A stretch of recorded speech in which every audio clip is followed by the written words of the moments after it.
नमस्कार, मैं हूं रजनीकांत और आपने देखना शुरू कर दिया सार्थ। इस वक्त मैं बिहार शरीफ में हूं और जो अगला दृश्य दिखेगा वो मवेशियों का दिखेगा। अब आप ये मत सोचिएगा कि मैंने जनरल रिपोर्टिंग करते करते आज मवेशियों की रिपोर्टिंग क्यों कर रहा हूं। मतलब अगर आप समझने की कोशिश करें तो इस शहर में दो चीज़ें बहुत कॉमन है। जाम की समस्या से तो हम लोग आए दिन जूझते ही रहते हैं, मगर है क्या ना कि अगर हमारी गलती से मवेशी को कुछ होता है तो केस होता है, और गलती से मवेशी के कारण हम फंस जाते हैं तो फिर क्या करें। मवेशियों का जो आतंक है सड़कों पर वो काफ़ी विचलित करने लगा है। विचलित इसलिए करने लगा है क्योंकि अब डर लगता है कि प्रतिदिन 40 से 50 की संख्या में जो कुत्ते हैं उनके आतंक से लोग प्रभावित हो रहे हैं। और मवेशी तो ऐसे हैं कि अगर सड़कों पर आप हैं तो फिर उनके ही रहम और करम पर आपको चलना पड़ेगा। अगर उनको गुस्सा आ जाए, अगर वो आपको पीछा करके आपको मारे, तो फिर आपको सोचना पड़ेगा कि अब हम क्या करें। सरकार की बहुत बड़े बड़े गाइडलाइंस है, सुप्रीम कोर्ट ने भी कहा है, बहुत सारे बात है। तो समाज, शहर किससे सवाल करे? जिला प्रशासन से, नगर निगम से, पशुपालन विभाग से। और जहाँ पर मैं खड़ा हूँ सामने पशुपालन विभाग भी है। और मज़े की बात है कि देखिए, आज सड़कों पर जिस तादाद में कुत्तों का आतंक है उसको रोकने के बजाय अब सड़कों पर आपको खुद बचकर चलना है। इंजेक्शन से अवेलेबल है सदर अस्पताल में। सुनने में आता है कि भाई रात में और भी चलना दोपहर हो जाता है।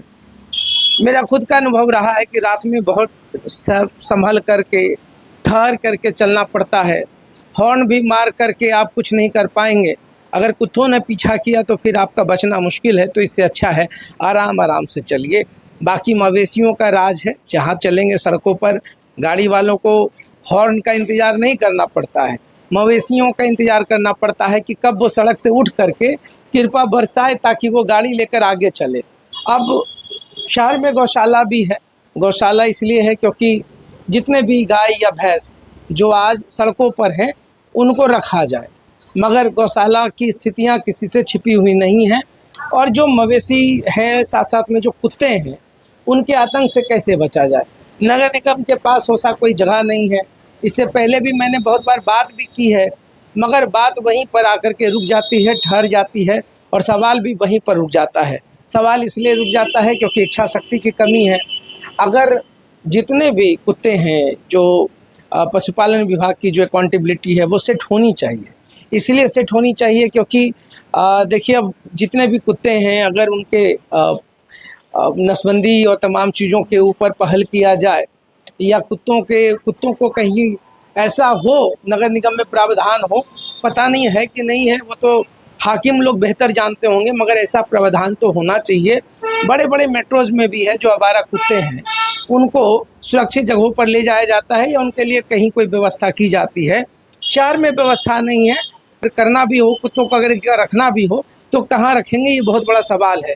मगर है कि अगर व्यवस्था नहीं है तो इस आतंक के साए में यहाँ की आम जनता क्यों जूझे। सवाल ये भी है कि अगर आपके पास व्यवस्था नहीं है तो व्यवस्था तो करना पड़ेगा, मवेशियों के लिए भी व्यवस्था करना पड़ेगा। अब रात में, या मैं कुछ दिन पहले भी देख रहा था मथुरिया मोहल्ले में ऐसा हुआ घटना मेरे सामने, आंखों के सामने, कि एक छोटी सी बच्ची, स्कूल की बच्ची थी, उसको गाय ने दौड़ा दिया। और जब मवेशी ने दौड़ाया तो वो बेचारी दीवार का सहारा लेती है और उसके बाद जो है वो उस पर हमला करता है। वो बाल बाल बच जाती है, मगर हर कोई खुश नसीब नहीं होता है साहब। सोचना पड़ता है कि आखिर मुझे आज क्यों ऐसा लगा कि अब मवेशियों पर भी बात किया जाए। अब तक तो जाम पे बात करते थे, मुद्दों पर बात करते थे, मगर ये भी शहर की समस्या है। इस समस्या का भी निदान होना चाहिए।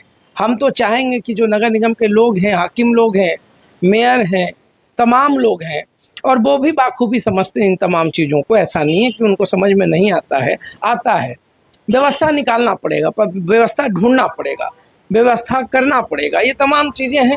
अब देखिए, शहर है तो शहर में तो ऐसी बातें हो रही हैं, मगर डर के साए में लोग कब तक रहेंगे, ये बड़ा सवाल है। तो देखते रहिए सार्थ। बहुत बहुत धन्यवाद।